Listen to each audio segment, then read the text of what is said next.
Hi, I'm Aaron. I spent 3.5 years as a software engineer at Amazon, and on October 1st, 2025, I quit.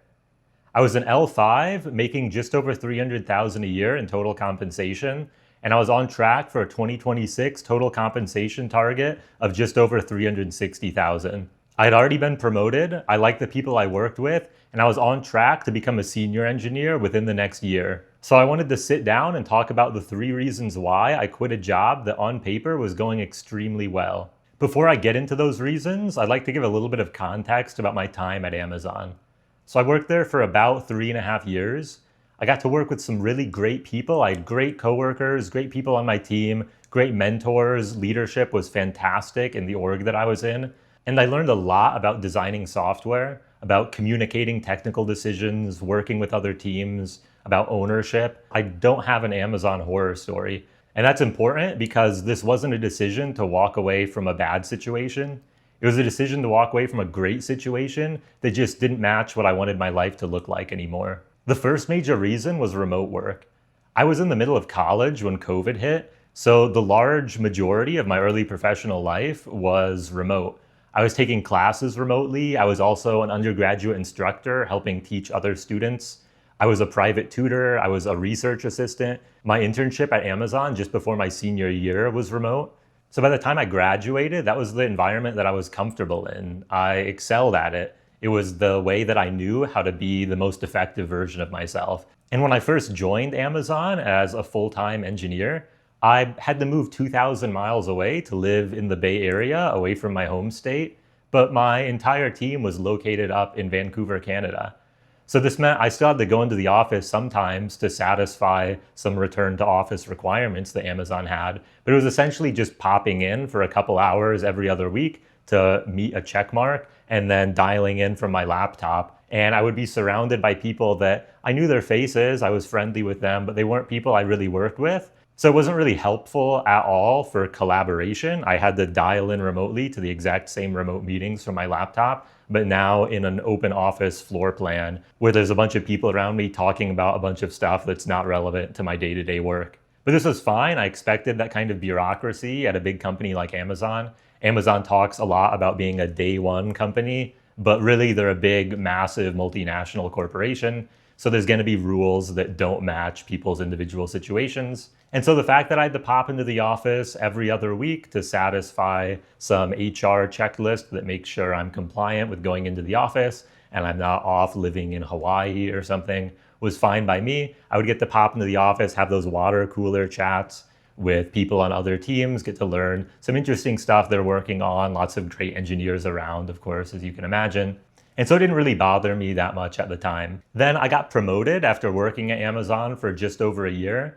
And something like 6 months after that, I switched teams to a team that was co-located with me in the Bay Area. And so at that point, there really was a reason to be going into the office, right? I was seeing the people that I work with on a daily basis. We'd have essentially meetings every single day. Amazon and other big tech companies can be kind of meeting heavy. And so that was a great welcome change of pace. So there was a stronger reason to go into the office. And by being on this other team, I got to pursue additional growth opportunities to keep growing my skill set. But even though I enjoyed that, I was also enjoying the flexibility to still not have to pop into the office every single day. I was probably going less than half of days still. And I would usually leave around noon and go back to my apartment. It was only about 10 minutes away from the office. So it's a really convenient place to pop into, talk to people, have meetings, and go back home to get some focused work done. Then at the beginning of 2025, Amazon's 5-day-a-week mandatory return to office took effect. This meant that I had to go into the office every single day. And for me, that represented a pretty significant change to the way that I worked and was not the way that I felt most productive, and also just not the way that I felt most in control of what my life looked like. But maybe I could have been happy with that on its own. I was making really great money, living in a really great area. Of course, I was still able to be productive in the office. It just wasn't my preferred working environment. There's a lot more distractions. When you're working from home, you have a little bit more of an ability to field incoming requests than you do in the office when someone taps you on the shoulder. But I was still confident I could thrive in that environment if I had to. Which brings me to the second reason that I quit Amazon. This one's pretty simple and straightforward. Me and my wife wanted to live closer to family. We wanted to move back to our home state, be where all of our friends are. They'd moved to the nearest major city, but they were still within a couple hours of where we grew up. Every year, I found myself making a pretty significant trade-off of whether to use my vacation days for seeing my family or visiting the places that I'd always wanted to go. And that's not a trade-off I wanted to make anymore. As much as we enjoyed the amenities of the Bay Area, it wasn't necessarily the place that we wanted to put down our roots. I told my management what I was considering at this point, and that I understood this would probably mean the end of my employment at Amazon.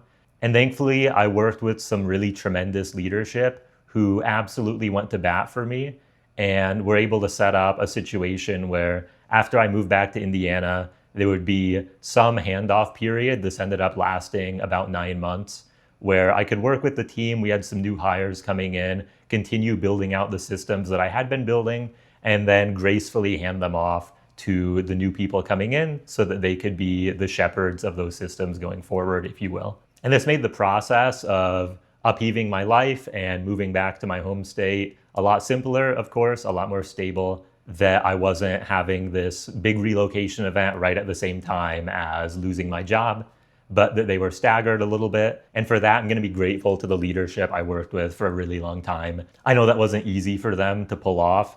HR was breathing down their necks that I was non-compliant with RTO, and they really went to bat for me. And that brings me to reason number 3, which is that I really wanted to get back to teaching. I mentioned I was an undergraduate instructor in college. I was for about 2.5 years for several different courses at my university. And I also worked as a private tutor on the side, coaching students directly one-on-one. During that time, I think I developed a pretty good skill set of understanding where people's common misunderstandings are in technical concepts.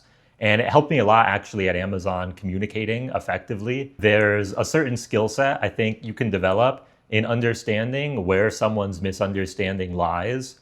I would see this all the time in meetings, two people talking past each other because they're both misunderstanding what the other person's misunderstanding, if you will. This happens a lot in the tech space. It's not necessarily a given that highly technical people are great communicators. And I'm not saying I'm a perfect communicator, but I think this is a skill I developed during my time as an undergraduate instructor and a tutor and a mentor at Amazon. But it's something I wanted to explore more and get back to putting into use. I had also, during my time in university, of course, spent a lot of time studying for coding interviews. You're not able to land a job at somewhere like Amazon unless you've gone through that gauntlet. And I felt like there was a big hole in the market for teaching actual problem-solving skills in the context of coding interviews. Everyone grinds hundreds of LeetCode problems and kind of passively hopes that they memorize all these patterns.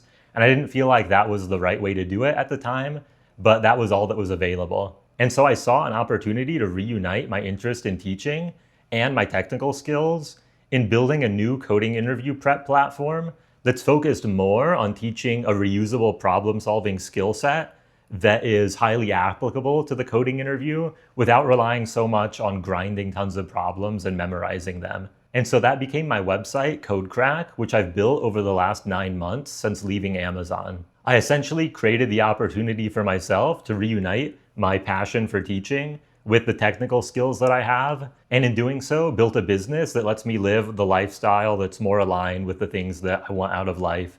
And so that's why I left my $300,000 a year job at Amazon. Had I stayed there, I would have had a great stable career, an easy trajectory to living a very flexible lifestyle monetarily, but maybe not a lifestyle that aligns with my interests so much as the one that I get to live now. If you want to check out my coding interview prep platform, the link's down in the description, or you can go to my website, codecrack.org. Otherwise, I'll see you in the next one.